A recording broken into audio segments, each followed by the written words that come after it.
దువ్వాడ శ్రీనివాస్ ఇంతకు ముందు మాజీ ప్రజాప్రతినిధి ఎమ్మెల్సీగా పనిచేశాడు. వైఎస్ఆర్‌సీపీలో ఉన్నటువంటి ఆ వ్యక్తి తన వ్యక్తిగత విషయాలు రోడ్డుకి ఎక్కడంతో చాలా అలరయ్యాడు ఆ రోజుల్లో. చాలా ఎక్కడ ఎవరు అవ్వకూడనటువంటి అంత అల్లరయ్యాడు. ఇంట్లో భార్య, వయసొచ్చిన పిల్ల, కూతురు ఉండగానే ఇంకోళ్ళు ఎవరితోనో సంబంధం పెట్టుకుని ఆవిడనే నేను పెళ్లి చేసుకుంటాను అని చెప్పడం.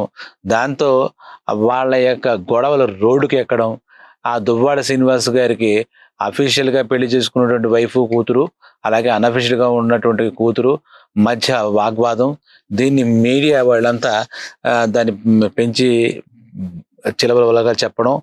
అది ఆయన కూడా సిగ్గు వదిలేసి, ఏంటి ఇలా రోడ్డున పడుతున్నాం, మనం అందరి కళ్ళల్లో పడుతున్నాం, అందరి నోళ్ళలో పడుతున్నాం అని కూడా ఆలోచన మానేసి, ఆయన కూడా తోచిన స్టేట్మెంట్లు ఇవ్వడం.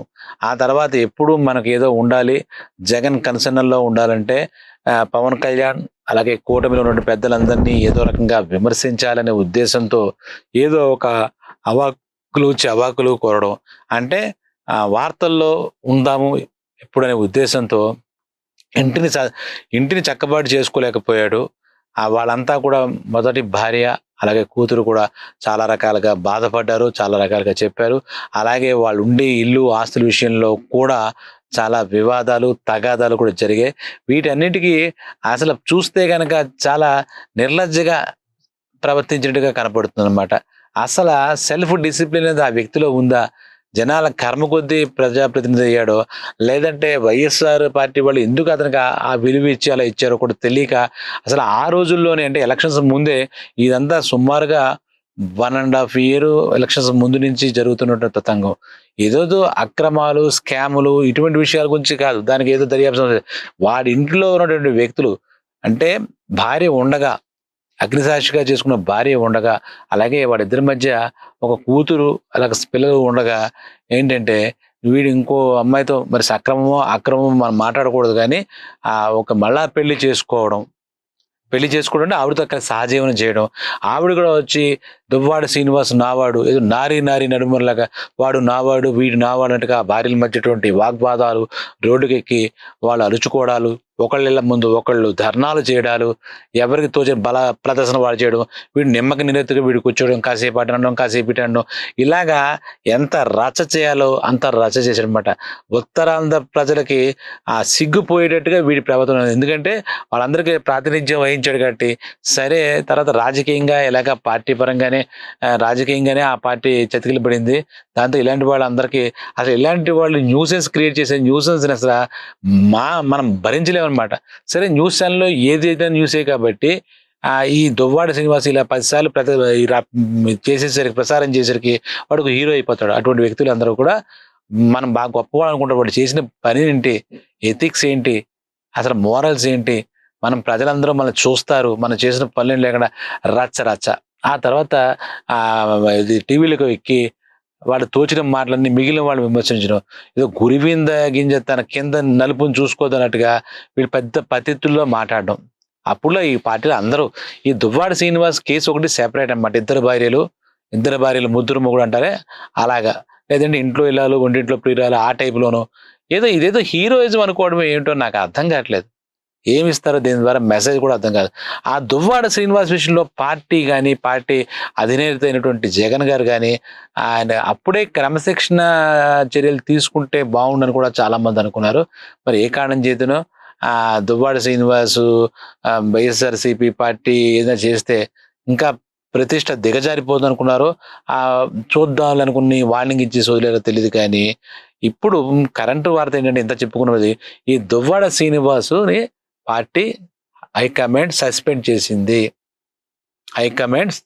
చేసింది. ఇక అతనికి నాకు తెలిసి అంటే ఇంకా సమాధానం చెప్పమని కూడా వాళ్ళేం అడగలే. షోకాజ్ నోటీస్ కూడా ఇచ్చినట్టేం లేదు.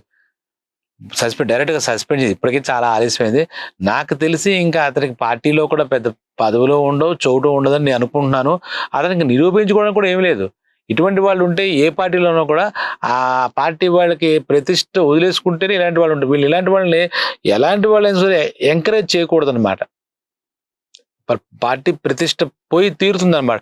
సో ఈ దువ్వాడ శ్రీనివాసు అనే అతని యొక్క రాజకీయ భవిష్యత్తు పూర్తిగా చీకట్లోకి వెళ్ళిపోయిందని మనం అనుకోవచ్చు మాట. ఎందుకంటే ఎంతో ప్రేమించి ఎన్నో పదవులు కట్టిపెట్టిన జగన్‌కి ఇటువంటి వాళ్ళంతా చుట్టూ ఉండడం వల్ల అతని పరిస్థితి అలా అయిందేమో కూడా. సరే ఆయన క్యారెక్టర్ గురించి మనం డిస్కస్ చేయకూడదు.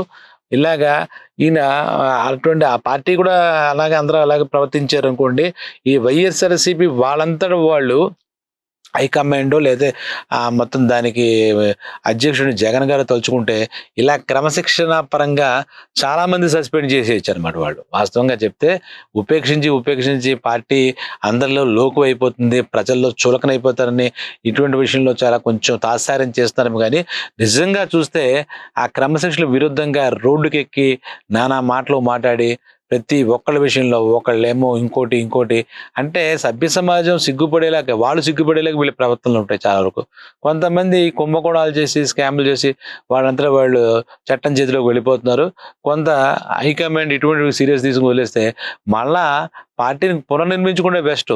కొత్త రక్తంతో యువత వస్తుంది కాబట్టి వాళ్ళతో. ఎందుకంటే ఇటువంటి వాళ్ళంతా పార్టీ ప్రతిష్ట భంగపడడానికి ఉపయోగపడతారు తప్పితే చాలా ఇది నిజంగా ఒక గొప్ప చర్య అని చెప్పాలన్నమాట. కామ్‌గా ఉండి ఎందుకు ఇలా ఉంటున్నారు పార్టీలో ఇటువంటి వాళ్ళని ఎందుకు ఎంకరేజ్ చేయాలన్న ఆలోచన వాళ్ళ పార్టీలో వాళ్ళకుంది. మన ప్రజల్లో కూడా ఉందన్నమాట.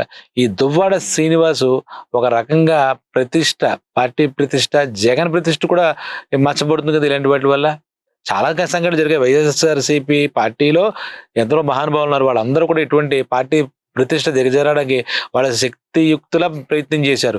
పాపం బ్యాడ్ లక్ ఏంటంటే మళ్ళా వస్తే ఇవన్నీ కవర్ అయిపోతాయని అనుకున్నారు జగన్ గారు కానీ, సంబంధిత వ్యక్తులు కానీ. కానీ రాకపోవడంతో, అధికారం లేకపోవడంతో, పదవి లేకపోవడంతో ఇంకా బొక్కలు బయటపడిపోతున్నాయి. అలాగే ఇంతకుముందు చేసిన వాళ్ళందరి యొక్క నేర చరిత్రలు కూడా మళ్ళా భయపడుతున్నాయి. ఈయన ఇంకోటి ఏంటంటే అప్పుల్లో పార్టీ ఎలాగ గెలుస్తుంది, మనకు మంచి హవా ఉందని చెప్పి ఎక్కువగా చూస్తే వాళ్ళ పార్టీలో నిలబడిన వ్యక్తులు అఫిడవిట్లో పరిశీలిస్తే కూడా నేర చరిత్ర కలిగిన వ్యక్తుల్ని ఏరి ఇచ్చినట్టుగా ఉంది. ఈ దువ్వాడ శ్రీనివాస్ అనే దాని మీద కూడా చాలా ఎలిగేషన్స్, చాలా సీరియస్ కేసులు కూడా ఉన్నాయి యాక్చువల్‌గా గమనిస్తే. అతనిలో ఎక్కడ మొఖంలో కూడా ఎక్కడ పశ్చాత్తాపం ఉండదు. ఏది తప్పు చేసినా. అదేదో హీరోయిజంగా మనం చేయొచ్చు, మనం గొప్పవాళ్ళం అన్నట్టుగా ఉండడం, ఆ నోరు ఎలా పడితే పాడడం. ఇప్పటికైనా ఇది ఒక మంచి చర్యగా భావించొచ్చు. ఈ దువ్వాడ శ్రీనివాసు తనకు తాను మారితే మంచిది. ఇప్పుడు ఏమైపోదు అతనికి. ఎందుకంటే ఆ ఇల్లీగల్ కాంట్రాక్ట్స్ అనేది అది పెద్ద కేసు కాదు. ఇంకా అంత ముందు ఉన్నటువంటి కేసులు ఏవి తేలితే చట్టపరమైనటువంటి శిక్షలు ఉండా కానీ, ప్రస్తుతం అయితే అతన్ని ఆదుకుని అతనికి సపోర్ట్ ఇచ్చినటువంటి పార్టీ నుంచి మటుకు సస్పెండ్ చేశారు.